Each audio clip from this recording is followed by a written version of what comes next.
Oi, eu sou o Eric da equipe 2, sala 13, e a gente vai falar sobre a energia elétrica como pedido. Primeiro, falando que a região nordeste brasileira atualmente é o melhor lugar para se investir em energia solar e eólica, gerando aproximadamente 13 gigawatts por hora, em média. Os investimentos. A energia solar, o Nordeste tem altos índices de radiação solar. Segundo, a linha de financiamento para as implementações dos projetos são muito boas. E o terceiro, a isenção do ICMS na conta de energia é outro ponto positivo.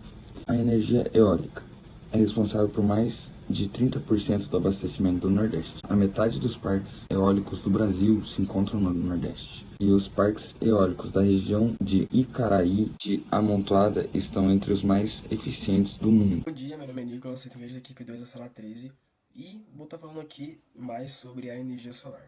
Bom, como todos sabem, a energia solar é uma energia que ela surge através do sol, ou seja, acaba sendo uma energia renovável e ela funciona, né, a partir das placas fotovoltaicas. Nós decidimos escolher a região do Nordeste, né, por várias ocasiões.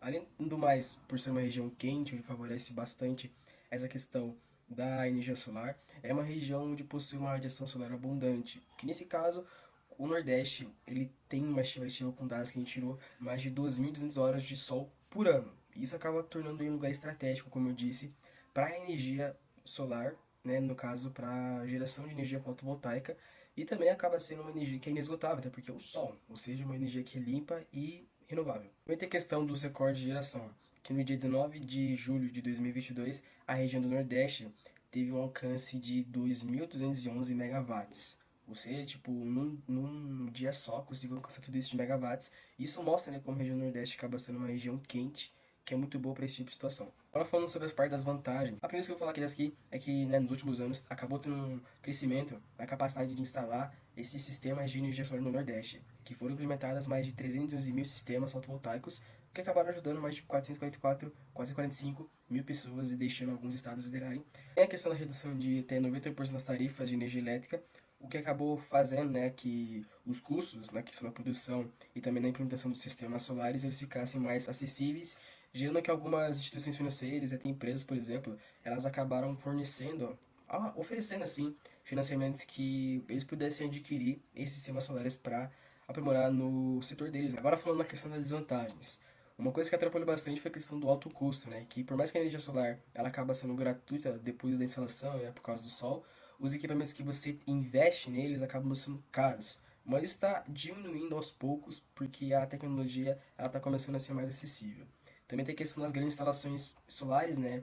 Por conta de um território que você precisa para construir ele ser grande, isso pode afetar muito o habitat dos animais e até plantas, que os animais que mais sofrem em relação a isso são aves, tartarugas, coelhos, abelhas e até borboletas, insetos. E, bom, por último tem a questão da capacidade de armazenamento da energia, que acaba sendo limitada se a gente for comparar com as outras fontes de energia.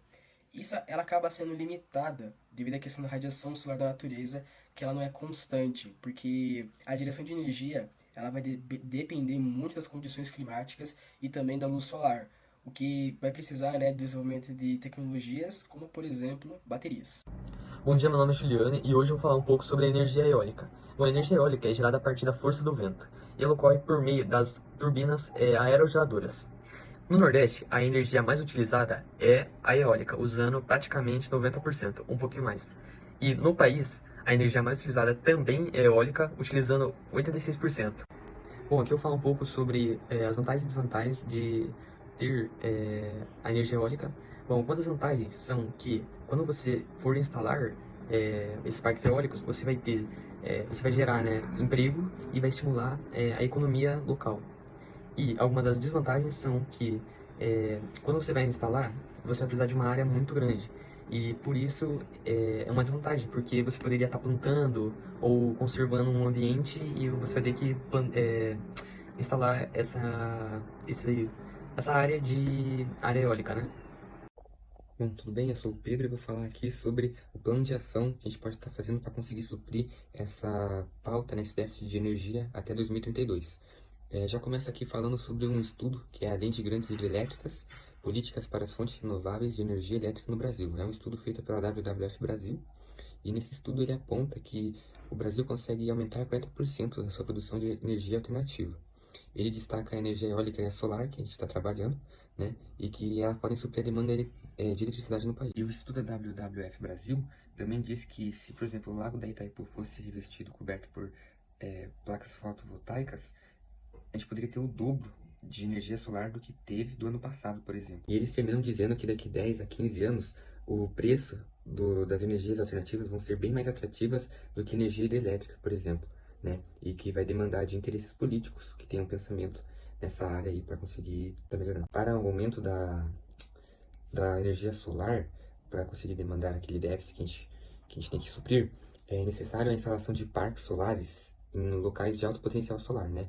Então, por isso que seria a região Nordeste, principalmente no semiárido nordestino, né? E mais estímulos à instalação de sistemas fotovoltaicos em residências, indústrias, comércios. Bom, já sobre energia eólica, aqui a gente tem um estudo do MIT em que eles falam que você não precisa apenas comprar mais e mais novos equipamentos, e sim potencializar os que você já tem por meio de uma técnica. Essa técnica, ela envolve o quê? Essa técnica envolve o quê? As turbinas nos parques eólicos hoje em dia são colocadas individualmente, né? E cada uma pensada individualmente para ser potencializada, ou seja, cada uma pensa em si, seria assim. E se você colocar uma para pensar na outra, você aumentaria 3% a cada uma que você tem. Então, por exemplo, uma turbina colocada em um local onde tem bastante potência de vento e a outra também, ela pode atrapalhar a outra porque ela está pensando apenas em si mesma, em se potencializar, em vez de potencializar ela e as outras. Você fazendo isso, você vai ter mais benefício econômico, mas você vai ter uma menos produção. Se você aumentar, né, pensar nas outras, fazer um parque em que você pense em todo o parque, não só em uma, você vai ter um aumento de 3%. É o que diz aqui. E isso é na questão política de novo, porque aqui diz que seria quase US$ 1 bilhão, assim, que você conseguiria ter de benefício, né, econômico. US$ 1 bilhão é praticamente custo zero no investimento. E você tendo 3.600 novas turbinas de vento, isso seria 3 milhões de residências abastecidas, né? Então imagina colocando isso no papel em todos os parques eólicos. Então, ao todo, a gente pode presumir que o valor dos investimentos chegaria perto dos 87 bilhões, né? Seria bem menos do que hidrelétricas e ajudaria muito mais o meio ambiente. Aqui está de onde tirou, né, todas as nossas informações, nossas referências, e muito obrigado por estar vendo esse vídeo até o final.